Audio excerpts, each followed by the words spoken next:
does shine, the sun does shine.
Bright lights just to guide the way. Can you see what I see in you? I can't wait 1 minute more. The sun does shine, the sun does shine. We can't wait 1 minute more. The sun does shine, the sun does shine.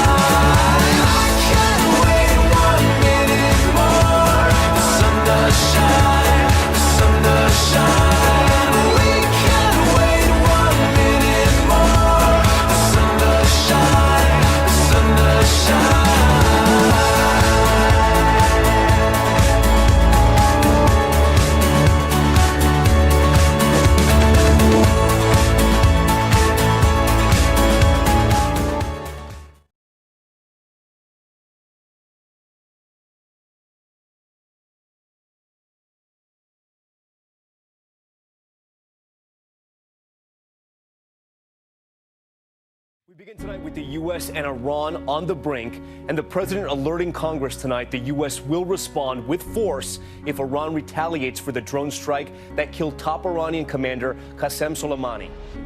He wandered from the trees, disoriented and thin. The young koala got a drink and a lift from a truck driver.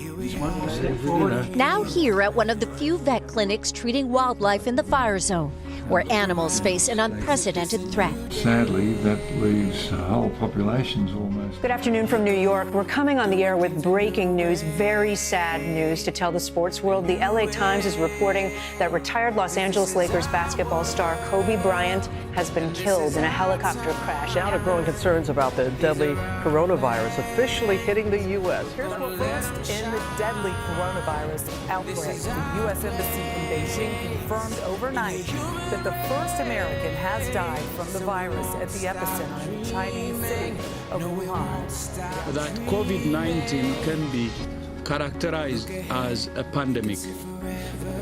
The urgent message to stay home appears to finally be getting through.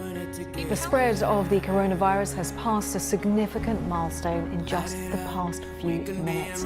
According to the Johns Hopkins University, which has become a recognized source of information in this crisis, there are now more than 1 million confirmed cases worldwide, although the true number could be much higher. There's a whole fleet of them. Look on the NSA. Oh my gosh. They're all going against the wind. The wind's 120 knots from the west. Oh, big man.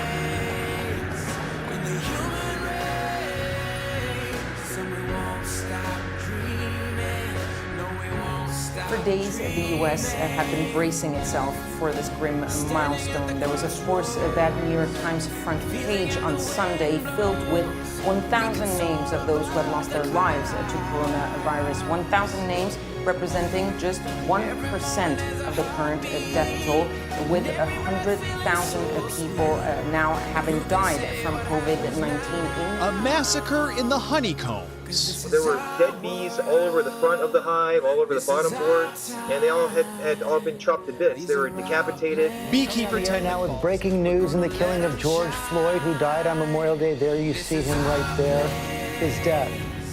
After being held by officers, you see them right there, 4 officers there. Troubling new allegations tonight about that deadly port explosion in Beirut. Sources. This morning, we begin a special week-long NBC News series on coronavirus and the classroom. Some schools in the United States already have begun the complicated and potentially dangerous process of opening their doors to children in the middle of a public health crisis. To Europe, where they're experiencing a second wave of this virus. The United Kingdom hit hard, recording its highest number of daily cases since mass testing began. Ian Pennell joins us now from the wildfires raging throughout the state. That's right, more than 2.25 million acres burned in California this year already. Now to another grim milestone, the world surpassing 1 million deaths from the coronavirus. The wave of new cases in Europe is forcing France and Germany to go back into lockdown. CNN projects Joseph R. Biden Jr. is elected the 46th president of the United States. ABC News now projects that Joe Biden has won the Keystone State, Pennsylvania, and its 20 electoral votes. And that means we can now project that former Vice President Joe Biden has been elected president of the United States. He is President-elect Joseph Robinette Biden at 77 years old. The largest public school district here in the country has abruptly stopped in-person learning. That's New York City, forcing more than 250,000 students to stay home. The Pfizer COVID-19 vaccine already being administered in the UK to some of the country's most vulnerable citizens. Traffic originating in the UK in an effort to contain a highly infectious new strain of COVID that's been identified there. CBS 2's Andrea Klein-Thomas has more on the restrictions now in place in New York. Won't stop dreaming.